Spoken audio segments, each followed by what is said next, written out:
Hey there and welcome aboard. You're right on time for another ride on the big train.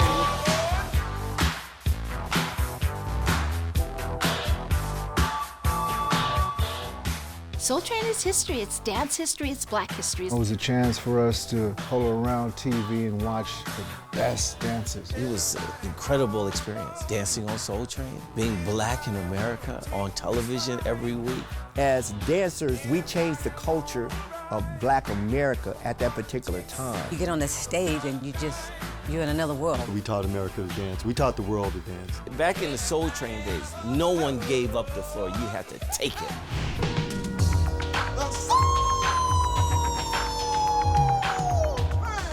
I'm Cheryl Song. Charles Washington. My name is Reginald T. Thornton. I'm Sheila Lewis. I'm Derek Fleming. I'm Adolfo Shabadoo Quinones. Ski Kadikar. My name is Monique Mo-Q Chambers. I was a Soul Train dancer from 1988 to 2006. 1981 to 1991. From 1980 to 1990. From 1976 until 1990. 1980 to 1992. From 1971 until mid-70s, 74. 1971 to 1991. 1975 through 1990. I was a Soul Train dancer. I was a Soul Train dancer. I was a Soul Train dancer. I was a Soul Train dancer. I'm an original Soul Train dancer. The dawn of the Soul Train gang began in 1971 with a group of dancers that knew how to take the boogie to the big time. But it wasn't until 1975 that the gang was hailed as the Soul Train Dancers, when a creative spark between Don Cornelius and Dick Griffey led to the two co-founding Soul Train Records and developing an R&B quintet called the Soul Train Gang. The Soul Train Dancers soon became icons, bursting through TV sets into homes every Saturday morning with a style and groove that shifted the aesthetics and defined what black beauty, fashion, and dance looked like in America.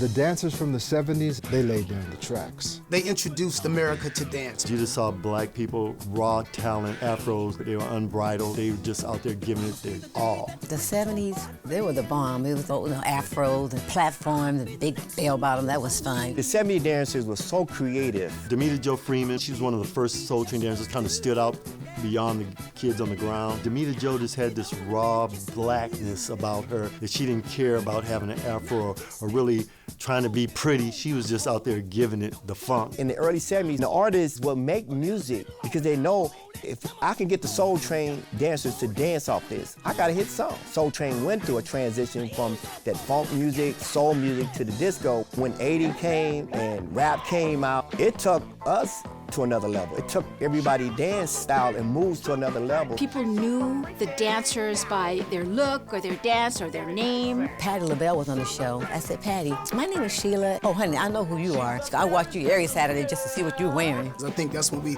introduced a lot of more exuberant fashions. I think people were getting more into like choreography, getting their steps together to introduce the nation to new styles. A lot of the era is effeminate. We wore brooches and furs and all this stuff most men wouldn't wear. That's not the stuff we wear at the club, and on Soul Train to stand out, you had to do these things or you just get passed over. From the wild, wild world of hip-hop, let's welcome one of the hottest rappers in the business. Oh my God.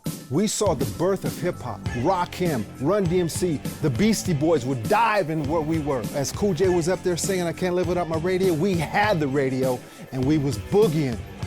Boogieing. In the 90s, it was more hip-hop. It just changed the whole culture of Soul Train because the dancers at that time lost the identity of being creative. I felt like the kids didn't really stick out as characters like we did. They all started wearing the hip-hop clothing, and it was all like one style of dressing. So, I mean, they would come to Soul Train with white t-shirt and jeans, and that wasn't what they were looking for. So they had to tell the more youthful dancers what to wear or what not to wear. There were less couples dancing. It was more, everybody was individually out for themselves. They still boogied. They still kept the legacy. And here we go with that notorious Soul Train line. To come down the Soul Train line was like big. It was huge. You know, Don said he had seen the Soul Train line created in Chicago. He put that in his show. I don't think he thought it would take off as well as it did. 70s, you really had to have a couple and stick with that person to make up routines and make you guys look good as a package. There was a hierarchy. There was certainly your hand-picked ones. Pam Brown used to audition people, but then after a while, you'd have to be recommended, or you'd have to really be really good and have a reputation in the nightclubs in and around the Crenshaw Strip and LA in general. They would say, hey, you know, Campbell Jr., Shabba-Doo, or Scooby-Doo, or Demita Joe, or my sister Fawn. All of us, we took front seat on the Soul Train line. And then somehow Don took away couples and made it individual. Individually, we was able to create our own style. Like Louis was able to create Cuddy Mac, and Cheryl was able to do her thing. So everybody was able to show their own identity by coming down the line. Don Cornelius picked the line.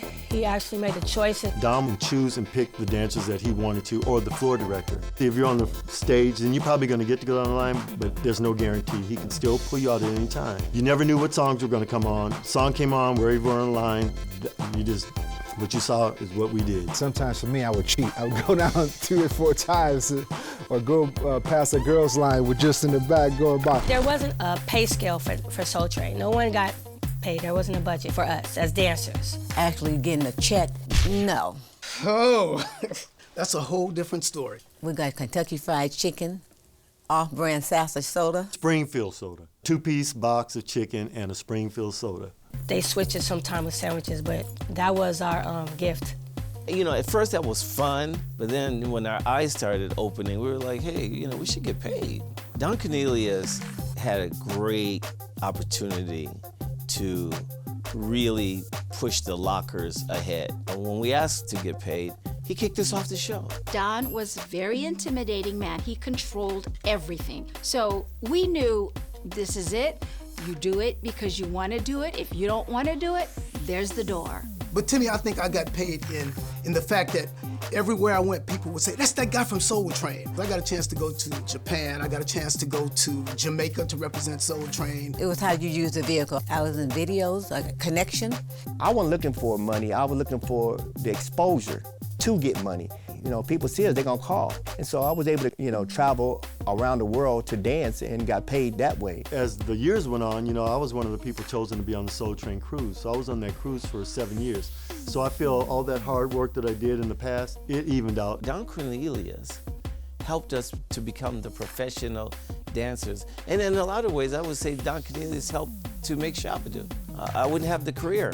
I would have probably just been a Soul Train dancer, probably making scale on the show, and that would have maybe been it. He pushed us away. Tony Basil helped form us into a professional troupe. And so in some ways, thank you, Don, for doing that. We was able to see so many different amazing artists who enjoyed us. I remember when New Edition first came on Soul Train, they were like 16. They were like, man, we are a huge fan of yours. I felt like I was Michael Jackson to them. Soul Train was groundbreaking to me because we introduced the world to a lot of things. Fashion, style, music, attitude. We made the show. We were the show. The dancers was the Soul Train. I'm Don Cornelius, and as always in parting, we wish you love, peace.